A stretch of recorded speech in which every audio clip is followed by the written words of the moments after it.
our soldiers. So, kitu ningesema, we are here. When you look at these young gentlemen, some of them are graduates, some of them they are doing well in their career fields. They have skills and they are doing well outside here.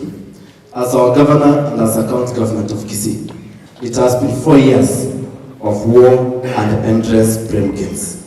Some of us, we have been recruited to hate governor because some people hate issues with him. The only thing I was to request governor to help us to do is this. Continue holding us closely. We are not bad people. When you look at these gentlemen, all of them seated here, none has an issue with you. The only issue we have had is being recruited to war that was not ours. So we are sorry. As my Papa said, let us not again come here next time. And when we come here next time, we sit like this and we discuss, we talk, and us going to the next step.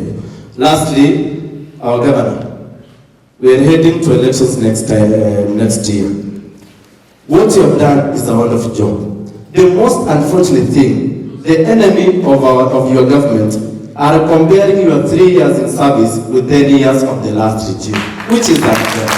So the only thing we can do, let it not be the last time we as a people or we as a young generation, we are seated here sharing with you.